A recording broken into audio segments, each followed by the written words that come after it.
देवाची आमची ओळख माझी जर इथं पुढची कुणाची ओळख नसेल तर मला राहायला देण्यासाठी स्वतः कुणाला यावं लागेल गुरुजींना यावं लागेल का तर गुरुजींची माझी ओळख आता जर जसं हे माझं दृष्टांत कळलं तुम्हाला जसं तो दृष्टांत आहे माझ्या ओळखीच्या माणसाला राहायला यावं लागेल तसं देवच आहे हा हे सांगण्यासाठी देवाला ओळखीनारायणच सांगावं लागेल का कुणी आणि देवाला कुणी ओळखीलं देवाच्या जवळचे कोण बरोबर देवाचे लाडके कोण विठू माझा लेकूर बाळा संगे गोपाळाचा मेळा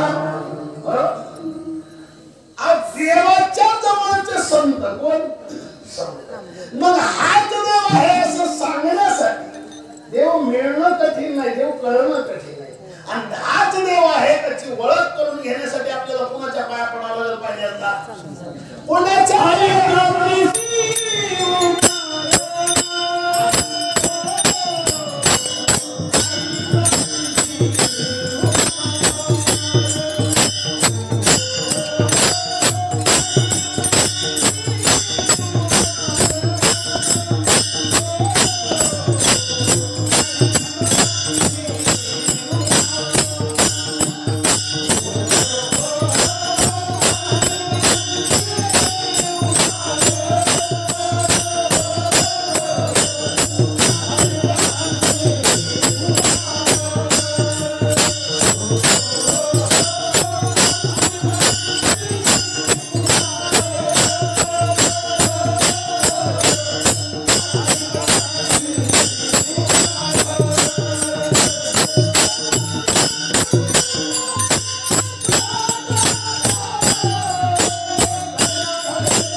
मी नवीन आहे तुमच्या भागात म्हणलं पोपट मला म्हणजे तेच असते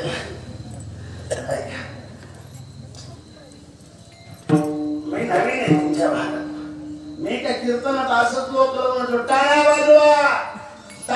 वाजवा वाजवा टाळ्या एक जण पठ्या उठला ती मला म्हणला हिस्सा देणार का आवाज देतो टाळ्या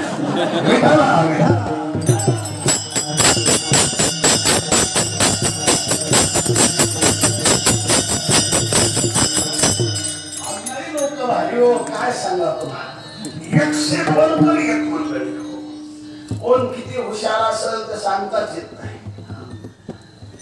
महाराजला 5-6 महिन्याच्या काळात आमच्या तिकडचे एक माणूस डॉक्टर कडे गेला सर्दी झाली म्हणून कुठे गेला डॉक्टर आणि डॉक्टरला म्हणला डॉक्टर साहेब सर्दी झाली डॉक्टर म्हणला सर्दी झाली अलीकडे सर्दी झाली पहिलं कसं असायचं माणूस जर शिकलं ना माणूस शिकलं की त्या माणसाची लोक माया करायची जे माणूस बोलत होता ते माणूस त्याची माया करायची एखादं शिकलं की लोक सत्य शिकलं बरोबर आहे का आता शिकलं की म्हणजे पलीकडे हो पलीकडे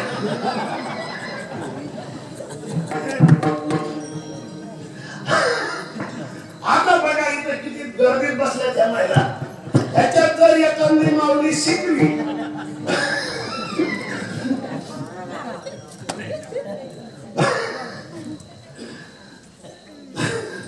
ऐका डॉक्टरने विचारलं तुम्हाला सर्दी म्हणता हो डॉक्टर म्हणले खोकला ठेवला येतो डॉक्टर म्हणले पुन्हा ताप ठेवला येते सर्दी झाली खोकला येतो ताप येते डॉक्टर साहेब म्हणले खाल्या पिण्याची चव ते मला अजिबात लागत नाही सर्दी झालेल्या कोणाच माणसाला चव लागत नाही बरोबर आहे का नाही सर्दी झालेल्या कुणालाच चव लागत त्याला चव लागत नाही डॉक्टर साहेब म्हणले तुमची टेस्ट करावं लागेल कोरोना टेस्ट ते म्हणलं मग करा डॉक्टर सांगितलं आपल्याकडे करायचं म्हणलं 4,500 रुपये खर्च येतो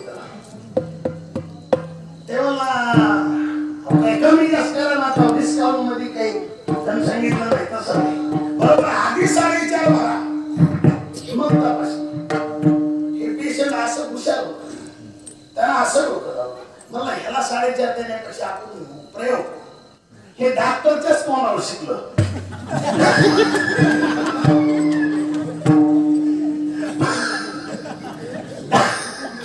आणि डॉक्टरच्याच तोंडावर शिकलं आणि शिकल्याच्या नंतर घरच्यांनी विचारलं झाले तर पटलं हा म्हणले अरे काय पॉझिटिव्ह का निगेटिव्ह ते मला डॉक्टर सांगत डॉक्टर जर पॉझिटिव्ह आला तर मी पॉझिटिव्ह डॉक्टर निगेटिव्ह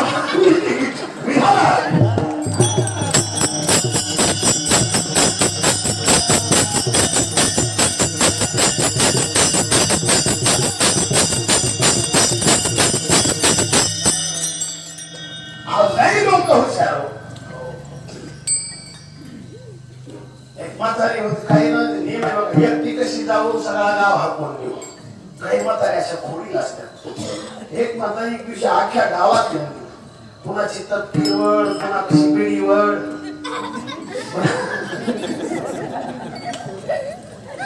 हसुद्या गमून दाबल्याला त्याला हसुण्याचा कोण मरतील ना माणसानं हसून मोकळं राहावं यांनी मला काल सांगितलं माणसानं दिवसात किती वेळ हसावं गाडीत आम्ही प्रवास करत असताना किती वेळेस 6 वेळेस हसायचं म्हणलं त्या माणसाला रोग होत नाही म्हणून मी बरोबर आहे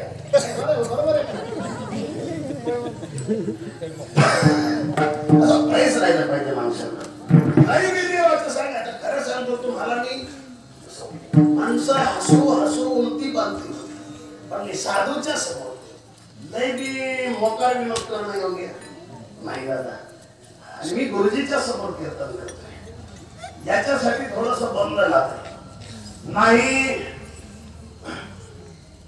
तुमची पोटात दुखते एवढं हास्य पण मला अभंग सोडवायचं आहे अभंग सोडायचा नाही अभंग सोडवायचा आहे सोडवणं वेगळा आणि सोडणे म्हणजे आपल्या इथं सोडून द्यायचं नाही आपण पटांगून म्हातारी सगळ्या गावात फिरल्याच्या नंतर एक जण विचारले गणुताई आज लय घरोघर फिरायला लागला काल गेलते तिकडं तासगावाला आणि ते काय टेस्ट का काय न केले आणि ते पॉझिटिव्ह काय माझ्या नका गाडीने ह्यायची म्हणून म्हणलं 10-5 जणी बिकरून जा.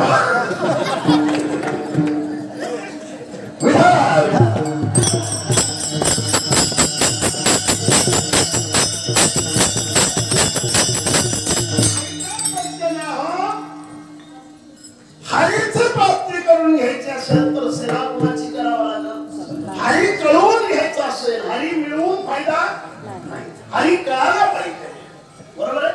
हरी ओळखला पाहिजे, बरोबर आहे. ज्यांनी ओळखला त्यांचं कल्याण झालं. आम्हालाही ओळखायचं आहे. आम्हाला मिळवून फायदा नाही, कळून फायदा आहे. आणि कळून घेण्यासाठी कुणाची प्राप्ती पाहिजे? संतांची प्राप्ती पाहिजे, संतांची सेवा केली पाहिजे. बघा, आणि एक जण म्हणला पण ऐका ना, संतांच्या पुढं पुढं करण्यापेक्षा आणि त्यांचं ऐकण्यापेक्षा आपण जर असं यत्न करू, दुसरं आणखी काही करू, पंक्ती घालू, वाटून ते करू, पण आपल्याकडनं साधू संतांची सेवा करणं होणं जरा थोडस कठीणच आहे. त्याच्यापेक्षा आपण दुसरा मार्ग करू. महाराज म्हणले मनानं काही कर, तू मुकल्याशिवाय राहणार नाही. हरिपदात सांगतात मन मार्गे गेला तो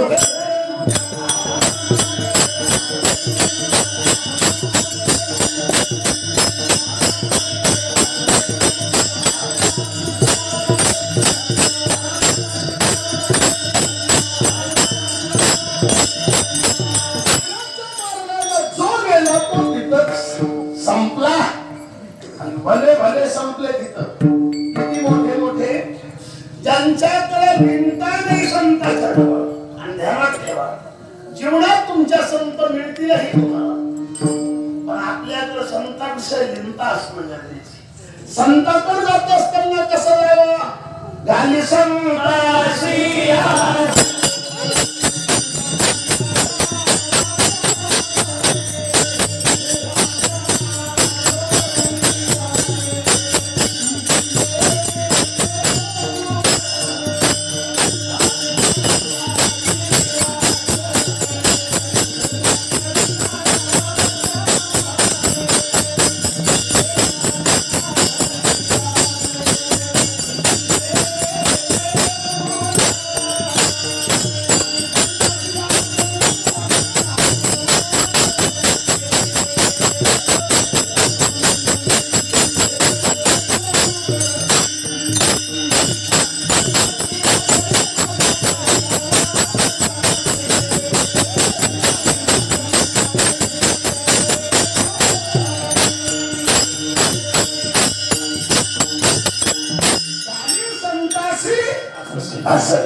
पूजा करी काया वाचा मने.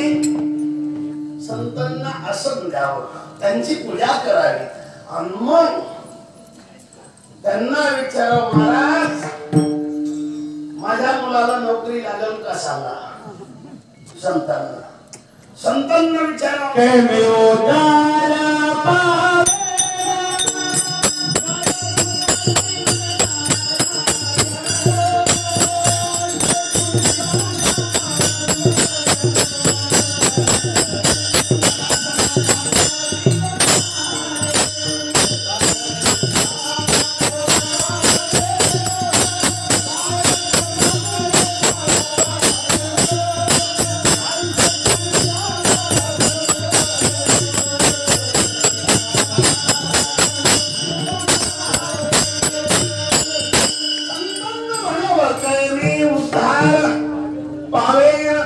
संतांना आपल्या नोकरीचं, आपल्या पाण्याचं, आपल्या रोजचं, आपल्या मुलीच्या लग्नाचं कधीही विचारू.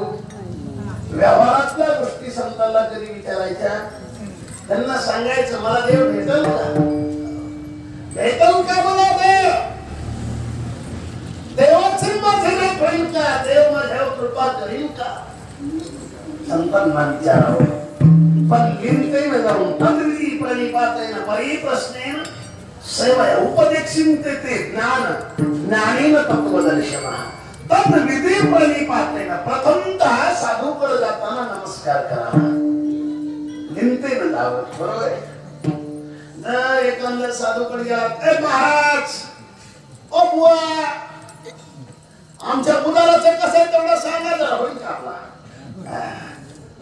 नाही नाही नाही नाही, ऐका दादा, धरावी संतांचे ते पाय पाय धरले पाहिजे, त्यांना नमस्कार केला पाहिजे आणि त्यांच्या सतत सानिध्यात राहिलं पाहिजे. ज्या वेळेला त्यांच्या सानिध्यात तुम्ही राहत असताल त्यावेळेस संतांची एक ताकदच अशी दादा, संत स्वतःपेक्षा मोठं बी करीत नाही आणि स्वतःपेक्षा बारीकही करीत नाही. आपण जिज्ञासा म्हणतात, काही लगेच प्रमाण असं सांगितलं, आपण सारिके गरीबी ताकद नाही काढवे. संत जर हे करत असतील, संतांचा जो विषय आहे, आपण त्यांच्यात असल्या आपण त्यांच्यासारखं झालं पाहिजे. बरोबर आहे. आपण त्यांच्यासारखं जोपर्यंत होत नाही तोपर्यंत ते आपल्यावर कृपा करत त्यांना ठेवा. कारण आपण जर त्यांच्यात राहून बी आपल्या मनात दुसऱ्या पार्टीचा विचार असेल, त्यांनी आपल्या फाईलवर सहीच का करायची. आणि बरेचसे लोक कीर्तनात असते, पण कीर्तनात बसून टाळ्या वाजत नाही. जी टाळ्या वाजत नाही ती कीर्तनात रावणाच्या पार्टीची असते आणि जी वाजवतात ना ती रामाच्या पार्टीची असते. आता ही सभा कुणाची? सभा धर्म सभा, देवाची सभा आहे का नाही? सभा सकळ साधू संतांची, पंडित पाठक ज्ञानियांची, महामुनी व्यक्त्यांची, या सकळाशी. पंडितांची ज्ञानियांची सभा पंडिताची असेल, ज्ञानियांची असेल, महात्म्याची असेल, पण सभेचा विषय काय? देव. बरोबर. सभेचा विषय आणि जर देवाचा गुण सांगत असताना तुम्ही टाळ्या नाही वाजविल्या तर संतांनी तुमची शिफारस देवाकडे कशी टाळावी? कसं असतंय, आता मी तुम्हाला सांगतो, समजा आपल्या गावात सभा झाली एखाद्या पक्षाची, एखाद्या नेत्याची, अख्ख्या गावात टाळ्या वाजविल्या, तो पुढारी बोललाय, पण 4-2 लोकांनी टाळी वाजविली. खरं सांगा, त्या पुढाऱ्याच्या लोक टाळ्या वाजविला ध्यानात राहते का मुदाम जे असे बसले ती राहते? जे मुदाम बसले ते म्हणते ही आपलं मुदाम ऐकून दुसऱ्याला सांगायला येते आपल्या पार्टीची बायका विरोध पार्टीतली दिसते. आपलं पहिलं बरं होतं जसं असं तसं 10 मिनिटासाठी करून उघडण्यासाठी करायचं. बघा गणित करायचं नाही, दानच घ्यायचं नाही, काय का नाही.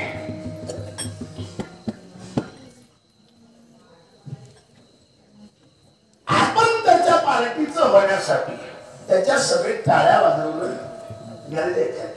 जेवढे रामाच्या पार्टीचे आहेत तेवढे हात करा, रावणाच्या पार्टीचे खाली ठेवा.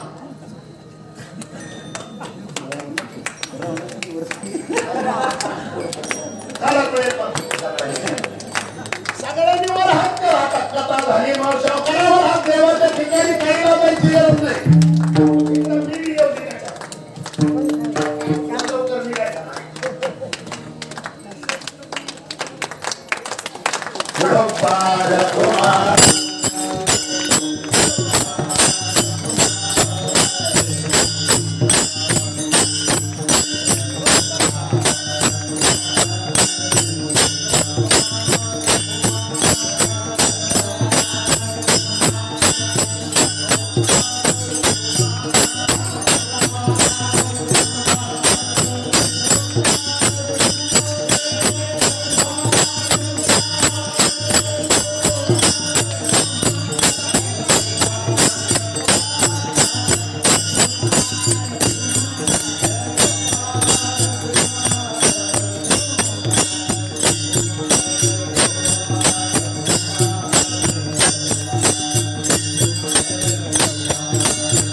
प्राप्ती झालो हरीची प्राप्ती झाली करण्यासाठी घरावे संतांचे ते मनानं काही करा तो तेथेची मुकला पण जर देव प्राप्त करायचं असेल तर कुणाच्या संगतीत संतांचे संगती मनोमार्ग गती श्रीपती येणे बनते श्रीपतीला या पंथानं कोण्या पंथानं संतांच्या संगतीत जावं संतांच्या संगतीत गेलं रे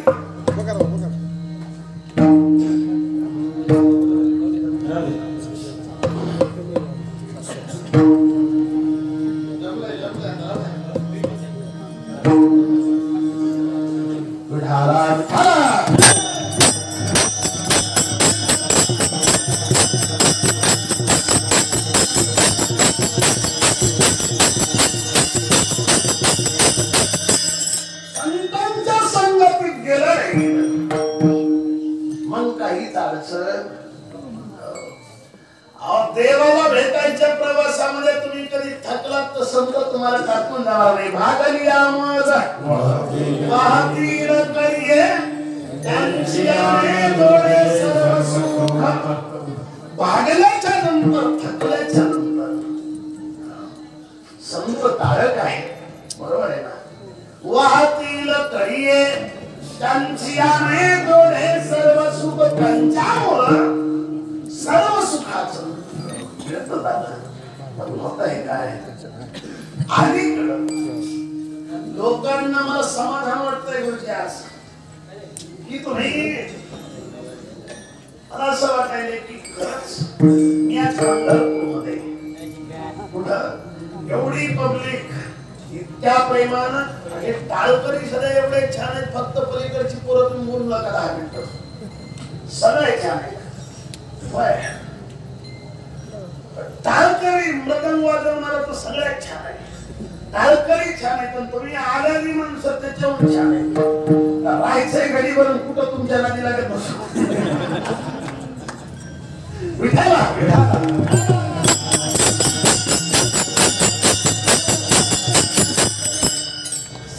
सगळी सिस्टीम अशी सुंदर आहे साऊंड सिस्टीम वाले सगळ्या दादा त्यांच्या जीवापार देत आहे एवढा मोठा समाज हँडल करायचं म्हणजे सोपी गोष्ट नाही सिस्टीम वाला सगळ्या पण सुंदर सुंदर ऐका दादा काही ठिकाणी तुम्हाला कीर्तनात निवळ आमच्या पुढं निवळ गुप्प गेलेली असते आम्ही म्हणायचं काय म्हणतात तू कोंबड ते खाली म्हणजे काय म्हणतात कीर्तनाला येतोच कशाला निवळ नगर नगर म्हणायला घरी झोपे ना घरी झोपे ना ज्याला झोपणीकडे कळलं तरी हाड दुखत अशी म्हातारी झालेली माणसं आमच्या राशीला कीर्तनात काय म्हणतात तू कारण राम महाराज काय सांगावं त्या लोकांना उद्धार तरी काढली हे तर समाजात तरुण पण मंडळी तर खूपच आहे बरं का आदर्श घेण्यासारखे तुमचं पारायण आहे नाही तर खरंच सांगतो अशी तरुण मुलं असतात ना ही 9च्या टायमाला रोडच्या कडीच्या हटलं ढाब्यावर असतात कीर्तन येऊन नसतात समाधान वाटते पोरं बेजार झाले तर करते तरी काय पोरं बोलायचा दोष नाही आता प्रत्येक जण सांगतो पोरं किती पोरं किती एका पोराला 35 झाला अजून त्याच्या 2004 व्हायना किती माहिती काय जीव देतो का खरं सांगा घरच्या घरी चाललंय बेजार होत नाही आणि एक बार सवय लागली की झालं तरी काय येणाराचं भावगड कार्यक्रम सांगतो तुम्हाला येणारी माणसं अजिबात टेन्शन घेत नाहीत काही असू द्या एक जण एका गावाला कीर्तनाला गेलो होतो एक जण असं पिऊन कलत आलतो त्याच्यानी माणसं कुत्र्याला सध्या भेट नाही जसं सौत चलत होतं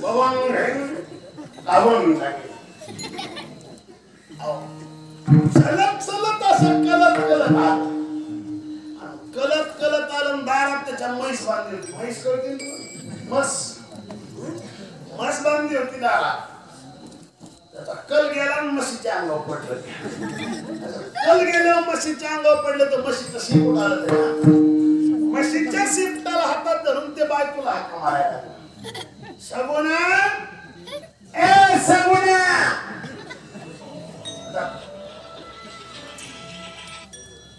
सगुणा, सगुणा, सायलेंट करा.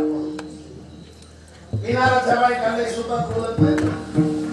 त्यांनी काय झालं म्हणाला? त्याला तसं नाही. मी म्हणतो तू रोज बुचडा बांधित असतीस, आज वेणी कशी काय असतीस? ती म्हणली मुळगी हाती म्हैस आहे.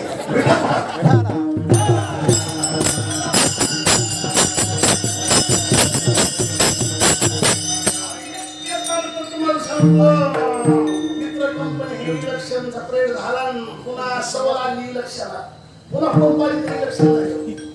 मित्रांनी ठरवलं आपला आपण प्यायची, रोज एकानं प्यायची, एकानं जेवणाची व्यवस्था करायची. एक जण म्हणला एवढं माझ्याकडे काही पैसे नाही, कारभार माझा घरच्याकडे, आमच्या घरी एक बकरू या, मी बकरू आणतो, बाकीची व्यवस्था सगळी तुम्ही करा. एक जणला मी बॉक्स आणतो, दिसलायचा नाही, कळला तुम्हाला?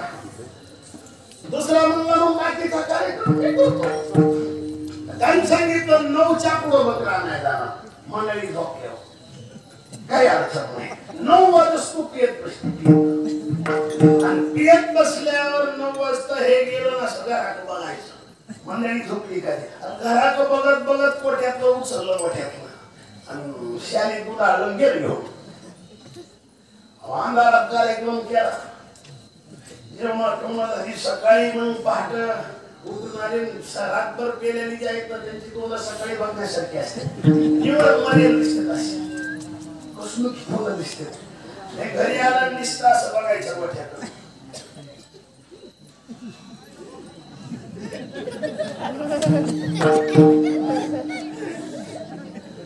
नुसतं बघायचं. त्याची मंडळी म्हणजे काय बघत आहे त्याला तसं नाही. मी म्हणतो हे बकरू इथं आलं तसं. ती म्हणजे बकऱ्याचं मरू द्या, पण तुम्ही रात्री कुत्रं कशाने नेलतंय मला सांग.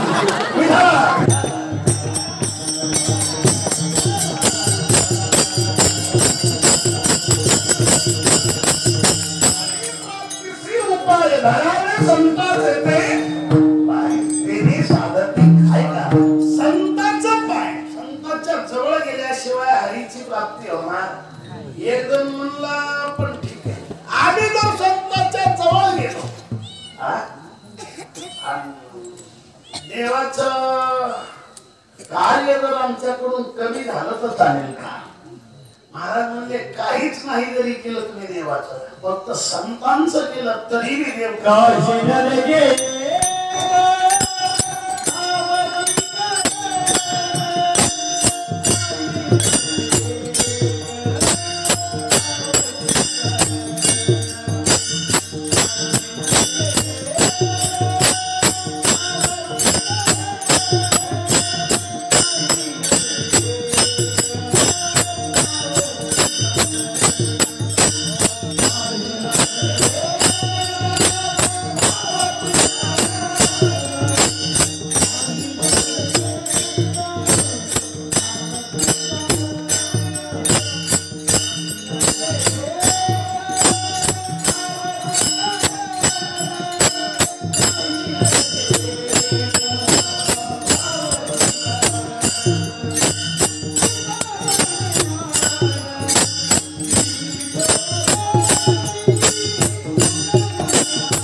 माणसाने आता संतांची सेवा करताना देवाची नाही केली तरी चालेल का?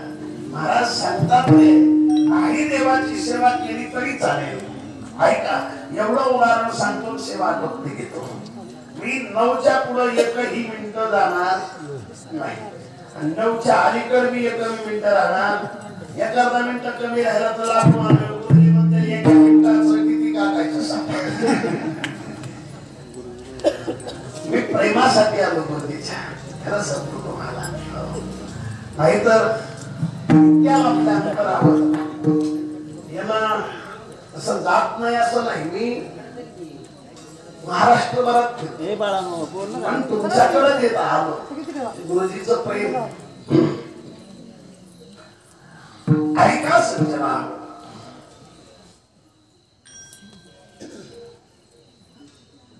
काय सांगत होतो मी तुम्हाला? हा, असं ध्यानात धरणारा माणूस असावा.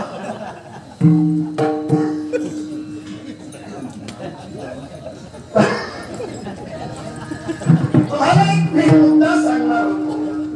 नामदेव महाराज ध्यानात धरताय, उद्या कीर्तन कुणाचं हे विचारण्यापेक्षा परत विचार. माझा मुद्दा विनोदाचा भाग सोडा, कारण मी आणि नामदेव महाराज माझी पहिला परिचय नव्हता, पण गुरुजीमुळे परिचय झाला. आणि कालपासून मी महाराजांचा ध्यान लावला. अहो देव वेळा मनुष्य, देव वेळा. मी मुक्कामाला रात्री त्यांच्याकडे होतो. झोपीत सगळा माणूस चावळला तो देवच चावळतोय. श्रीराम श्रीरामच म्हणतोय.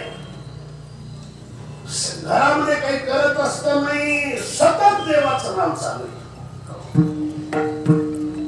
बरीचशीच लोक ज्यावेळेला पत्नी जाते, जीवन साथी जातो, त्यावेळेला लोक दुःखी होतात.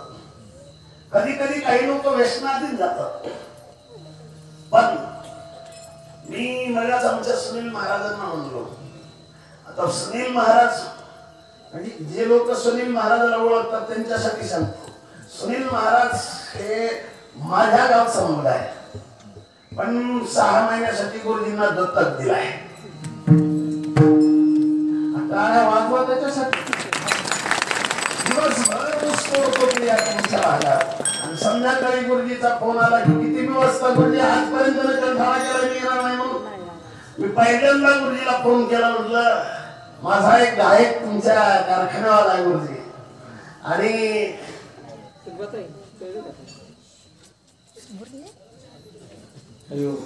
हरिओम हरिओम. त्याच्या भजनामध्ये, कारण इथं जर असं गॅप पडला तर माणसाचं कसं रॅप असला पाहिजे, अधून मधून त्याला वेळ भेटल तसं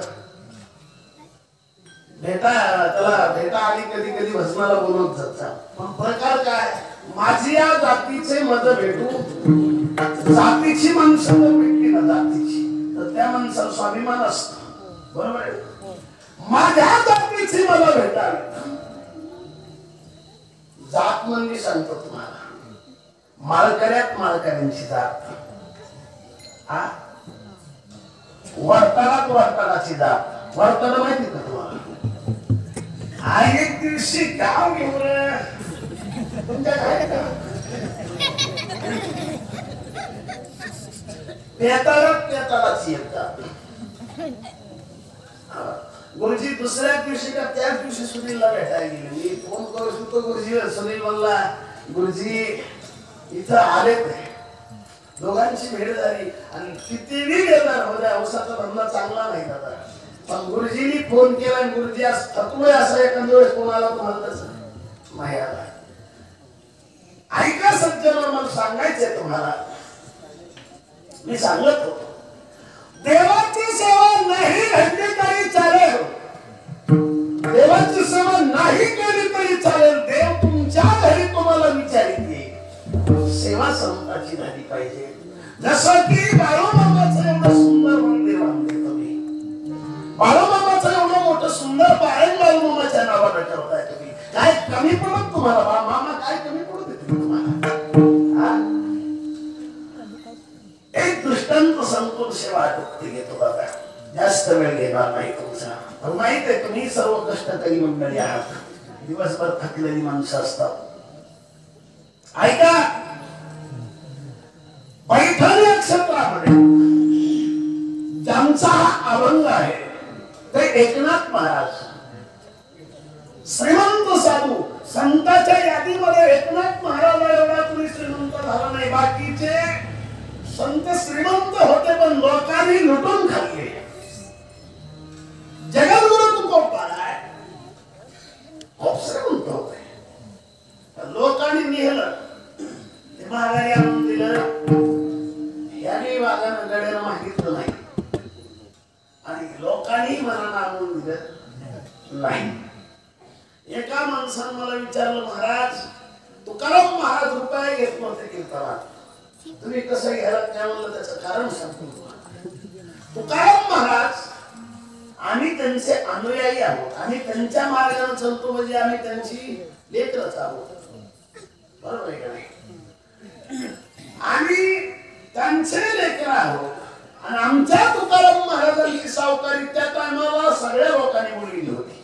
ते तुकाराम महाराजांना आम्हाला सांगितले, पोराव तेवढी वसूल करा.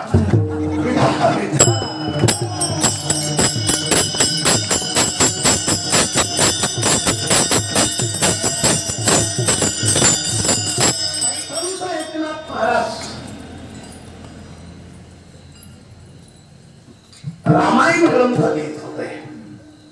भावार्थ एकनाथी रामायण, भावार्थ रामायण लिहायला चालू होत आणि महाराज रामायण लिहित असताना लोक रामायण ऐकायला यायचे. एक पोरग लहान लेकरासारखं लेकरू आईला रोज जेवायला बसलं की त्या आईनं भाजी भाकरी वाढावं. परिस्थिती सारखं असतं ना, त्यांना सांगायचं नाही मला पुरणपोळी पाहिजे. लेकरू मुलगाच जेवत नसायचा.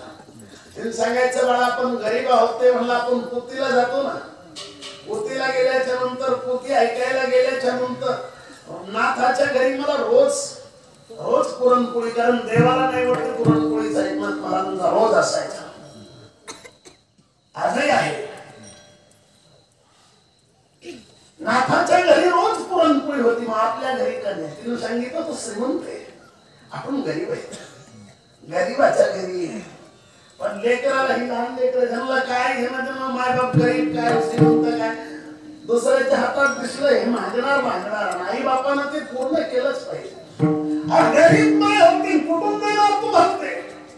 नाही देणार दादा, नाही देणार.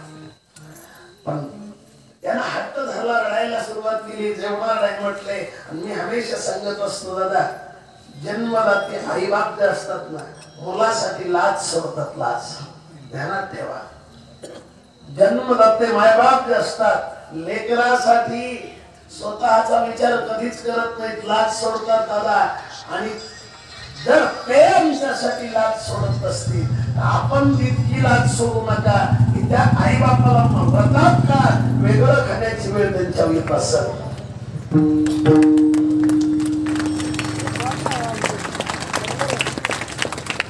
ऐका सज्जन आहो,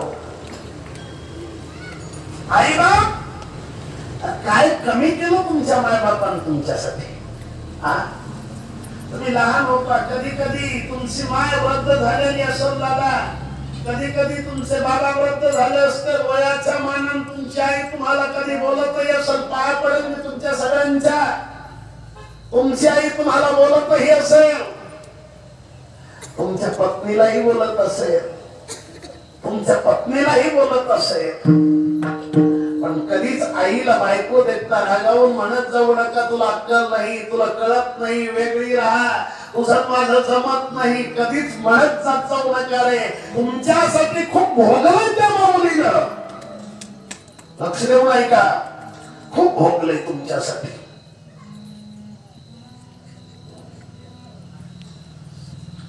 दादा एक प्रसंग सांगेल तुम्हाला मी. एक वकील झालेला पोरगा होता. वकील झालेला मुलगा. त्या वकील साहेबाचं लग्न झालं. त्याला आई होती, त्या मुलाला आई होती, त्या वकिलाला आई होती, त्या साहेबाला आई होती. लग्न झाल्यापासून पुढे 6 महिने आनंदाने घरात राहत होते. आता वकील साहेबाची पत्नी श्रीमंताची मुलगी आणि गरीब म्हातारीनं लोकांची भांडी घासून पोराला शाळा शिकवली होती. एक दिवशी पत्नी त्याला म्हणते, अहो अहो त्या टेबलवर मी अंगठी ठेवली होती, अंगठी नाही घरात.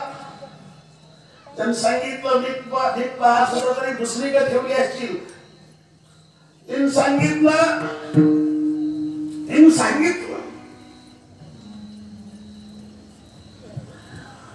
अहो मी इथंच ठेवली. वकील साहेब म्हणले, मग आपल्या घरात तर आपण 3च माणसं आहोत, एक दुसरा मी आणि तिसरी माझी आई. मी तर ऑफिस मधून आताशी आलोय. अंगठी तुझी म्हणजे तू ही चोरली नाहीस. ती म्हणजे अहो तेच म्हणते ना. आणि मीही थोडस बाहेर गेलते, घरात एकट्या सासूबाईच होत्या. सुनबाईचं भाषण त्याची आई एका दुसऱ्या रूम मध्ये भिंतीच्या आड उभा राहून ऐकत होती. वकील साहेबांनी सांगितलंय, म्हणजे नेमका तुला म्हणायचं काय माझ्या आईने अंगठी चोरली म्हणायचं काय तुला? तसं नाही हो, पण त्यांच्याशिवाय कोण आलंय घरात? दुसरं म्हणायचं नाही, पण त्यांच्याशिवाय कोण आलंय घरात? वकील साहेबांच्या डोळ्यात पाणी आलं. त्यांनी सांगितलं, त्या काळणी तुला माहित आहे माझी आई किती मोठ्या मनाची आणि गरीब माणसं खूप गरीब होतो. मी शाळेत जायच्या टायमाला माझी आई मला आवाज देऊन सांगायची, बाळा टेबलवरचा पलीकडच्या बाजूचा डब्बा तुझा आहे, शाळेत घेऊन जा. आणि अलीकडचा डब्बा माझा आहे, मला कामाला जायचंय, तू तुझा डब्बा घेऊन तो भरून ठेवलाय मी. आणि माझा रोज डबा भरून ठेवलेला घेऊन जायचो. एक दिवशी माझ्याही मनात शंका आली. मी रोज आईला विचारायचो, आई तू जेवलीस का? तिने सांगायचं, मला जेवली, मी माझा डबा भरून ठेवलाय. एक दिवशी माझ्याच मनात शंका आली. रोज माझ्या परस्पर आई दोघांचे डबे भरते, नेमकं माझी आई काय खाते ते मला पाहायचंय. मी त्यावेळेला डबा माझ्या आईचा उघडून पाहिला. त्यावेळेला पाहिल्याच्या नंतर माझ्या डोळ्यात, माझ्या पोटामध्ये असं जाळ उठला. जाळ. माझ्या आईचा डबा भरलेला नव्हता ग, माझ्या आईचा डबा स्वच्छ धुतलेला होता. रोज फसवायचं माझी आई, मला सांगायची भरलेला डबा आहे माझा. दिवस दिवस माझ्या शिक्षणासाठी माझी आई उपवासी राहिली. तुझ्या अंगठी चोरी चोरी अंगठी. तुमची आई सदा तुमच्यासाठी कधीतरी उपवासी राहिलीच असेल रे, राहिलीच असेल. तुमचा बापही तुमच्यासाठी कधीतरी उपवासी राहिला असेल. पाया पडेल मी तुमच्या सगळ्यांच्या. झालंय माझं कीर्तन दादा, झालंय माझं कीर्तन. तुमचा बापही तुमच्यासाठी उपवासी राहिला असेल. दादा पाया पडतो तुमच्या. माय बाप जिवंत आहे तोपर्यंत त्यांना वेगळी चूल घालू देऊ नका. एवढंच तुमचं, एवढंच जर पाळलं तरी माझं कीर्तन सार्थकी झालं समजेल.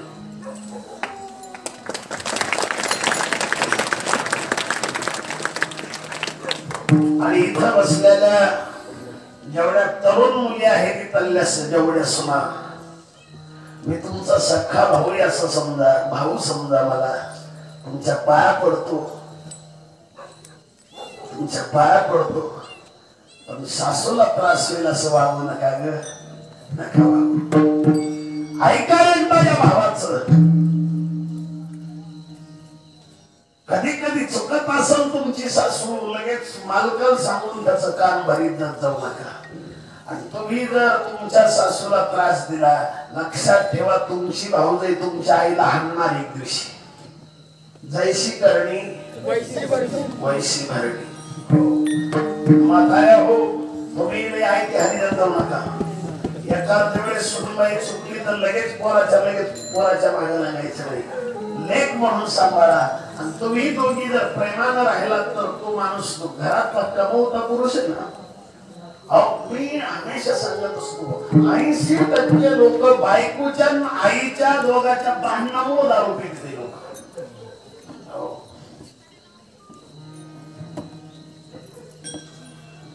आईच्या पत्नीच्या भांडणामुळे दारू पितोय. माझा मुद्दा चालला होता.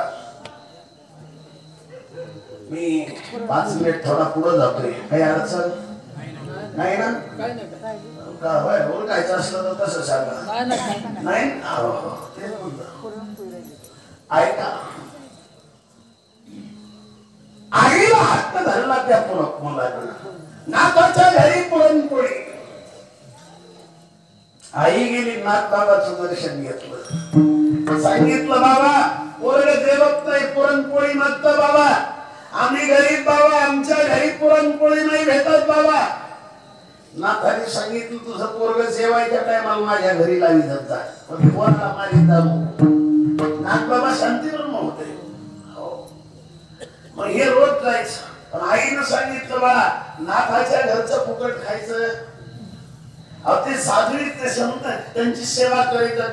त्यांना झाडून काढू लागत होता त्यांचं अंगण. लोक पोतीला यायच्या टायमाला त्यांचं अंगण झाडायचं. गिरिजा काकीला स्वयंपाक करत असताना काही हाताखाली करू लागायचं, मदत करायची. आणि रोज पोरग करायचं. पोरग असं लहानाचं मोठं होत चांगलं मोठं झालं. 20-22 वर्षाचा मुलगा झाला. आणि ते असं मजबूत होत. एका टायमाला थोडस जेवायचं, 13-14 पोळ्या खायच्या एका टायमाला. काही माणसं लय अवघड आहे. मी एक जणाच्या घरी गेलो. एक जणाच्या घरी चहाला. मला नाद आहे, कुठं गेलं तरी बोलायचा नाद आहे मला. आता ते काकू चहा करत असताना म्हणलं काकू मुला बाळा तुम्हाला. ती म्हणली महाराज एक तुमचा एक सोन्याचा मोड आहे माझा. सोन्याचा मोड म्हणजे एक मुलगा. आता तिचा सोन्याचा मोड असा गोंडस होता. ते बघायचा आम्ही घरातून सरायचा कवडा. एका हातात अशी चढी धरली. चढी एका हाताने धरल्याने इकडं बघायचा, तिकडं पळायचा. नाकातून दोन्ही नाळी सगळंच खाली लोट आलेल्या. त्याच्यावर माश्या बसलेल्या.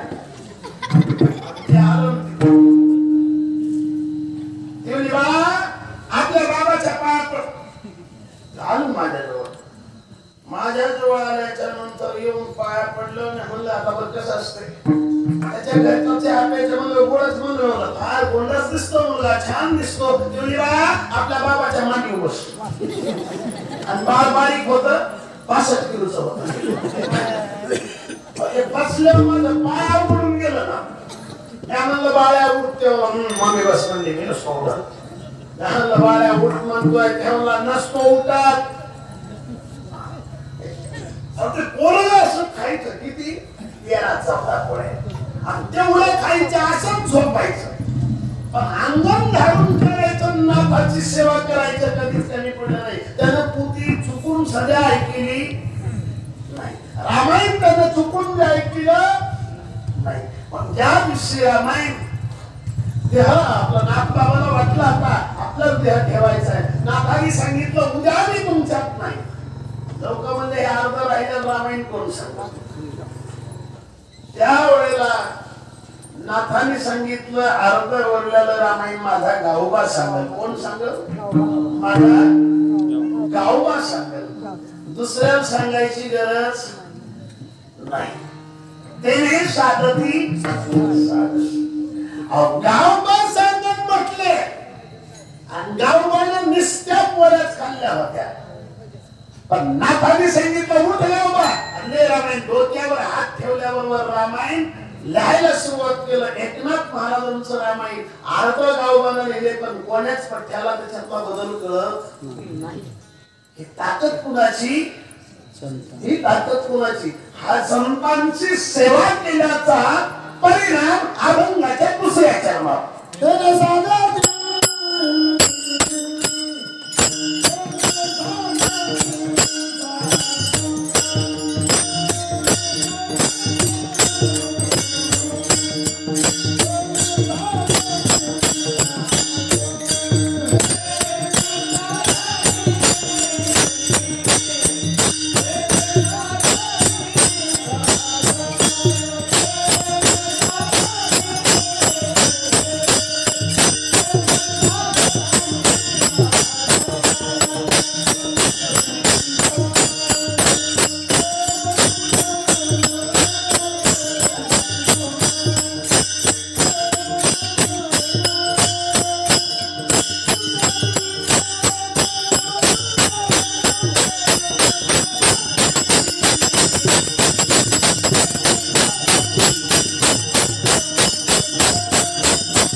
जरी साधन साधतं तुटती भवाचे त्यांच्या संगती त्यांच्या सेवेत राहिल्यावर कुठलंच बंधन राहत नाही. बंधनाविषयी जर बोलायचं म्हटलं तर 2 तास लागतील दादा, कारण शास्त्राचा एक एक विषय सांगायचं म्हणलं तर ते बराचच लांबात राहील. कीर्तनात जर तुम्हाला असं खेळवीत नाही राहिलं तर लोक झोपत जास्त ज्ञान किती सांगतो त्याच्यासाठी दोन्ही बाजू सांगायला लागतात थोड्या थोड्या. आणि कोणी झोपला नाही पाहिजे याची खबरदारी कोणावर असते? कोणावर असते? कीर्तन करावं असतं. नाही तर बरीचशी लोक कीर्तन नुसतं झोपायला येत, घरी झोपा येत नाही, कुणी तर झोपा येत. मला एक भेटलो होतो माणूस आमच्या तिथं, त्याला महाराज तुमच्या कुठे कीर्तन असले की मला नेत म्हणून तुम्हाला कसं एवढं आवडते? आवड आहे कुठलं मला कशाला न्यायचं? मला घरी महाराज बायकोचा सारखा असा गरबा चालू असतो, लेकराचा टीव्हीचा आवाज सुटल्याला सगळं सगळं महाराज डोकंच असं आऊट होतंय. तुमच्या कीर्तनात आलं की गार झोप येते. अनेक बाबा लोक जे आहेत ना, अनेक पद्धतीची अनेक तऱ्हेची लोक राहतात, पण तुम्ही सर्वजण आता अजून कोणाचा डोळा झाकलेला नाही. फक्त आता झालंय आपलं कीर्तन, एकच काम करायचं, सगळ्यांनी मोठ्या प्रेमाने भजन करायचे. राम कृष्ण हरी